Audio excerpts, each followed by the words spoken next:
शांतनु हस्तिनापुर के महान राजा, महाभारत महाकाव्य में व्यास ऋषि द्वारा वर्णित एक प्रमुख पात्र है। उनकी कहानी में प्रेम, दोहक और देवीय हस्तक्षेप के परिणाम समाविष्ट होते हैं।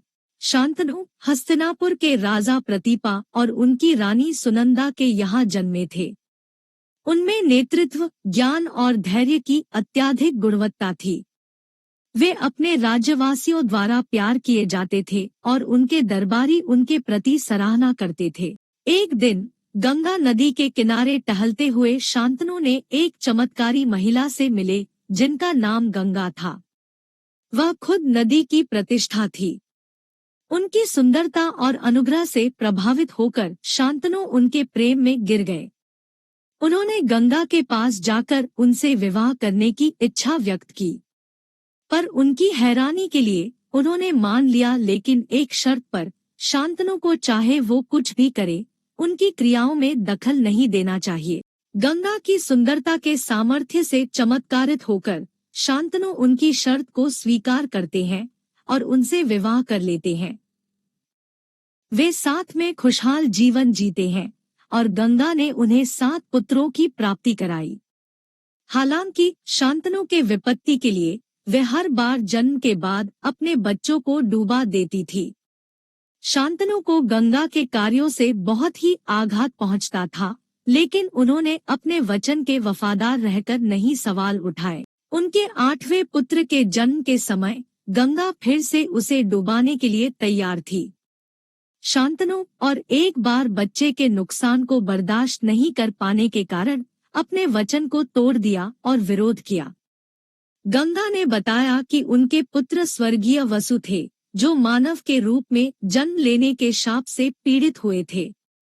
उन्होंने बताया कि उन्होंने उन्हें जन्म लेने पर मुक्त कर दिया था। इसके बाद गंगा चली गई और उनके साथ उनका 8वां पुत्र देवव्रत, अब जाना जाता है भीष्म, को ले गई। वर्षों बाद शांतनु ने सत्यवती से मुलाकात की, एक युवा मछुआरे की बेटी जिनकी असाधारण सौंदर्य और सुगंध थी।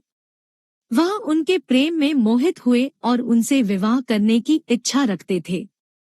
हालांकि सत्यवती के पिता ने अपनी परिवार की वंशवाद की खतरा से डरते हुए शांतनु के सामने एक शर्त रखी। उन्होंने मांगा कि सत्यवती के द्वारा जन्मे हर बच्चा हस्तिनापुर की गद्दी को अनुभवित करेगा। शांतनु सत्यवती के प्रति अपने प्यार और अपने बड़े बेटे भीष्म के प्रति अपने निष्ठा में फंसे हुए एक मुश्किल स्थिति में थे। अपने पिता के विचार को समझते हुए भीष्म ने एक ब्रह्मचारी जीवन का व्रत लिया, जिससे उन्होंने गद्दी के अधिकार से त्याग कर दिया और सुनिश्चित किया कि सत्यवती के बच्चे गद्दी को अनुसरण करेंगे। शांतनु के राज्यकाल में उनका ज्ञान और न्यायप्रिय शासन प्रमुख था और वह कुरु वंश के भविष्य को आकार देने में महत्वपूर्ण भूमिका निभाए। हालांकि उनका निजी जीवन दुखद और त्याग के कठिन परिणामों से भरा रहा है, उनकी न्यायपूर्ण और उदार शासन का विरासत में अच्छी तरह से बरकरार रहा। शांतनु की कहानी हमें प्रेम की जटिलताओं, वचनों को पूरा करने के महत्व की और परिवार और समाज की जिम्मेदारियों के प्रति निभाने के बारे में सिखाती है। उनका पात्र मनुष्यों को व्यक्तिगत इच्छाओं और समाज और परिवार के प्रति जिम्मेदारियों के बीच सुकुमार संतुलन बनाए रखने की चुनौतियों को प्रदर्शित करता है। शांतनु की कहानी सदियों से पीढ़ियों को उत्साहित करती रही है और महाभारत का विशाल वस्त्र में महत्वपूर्ण हिस्सा है।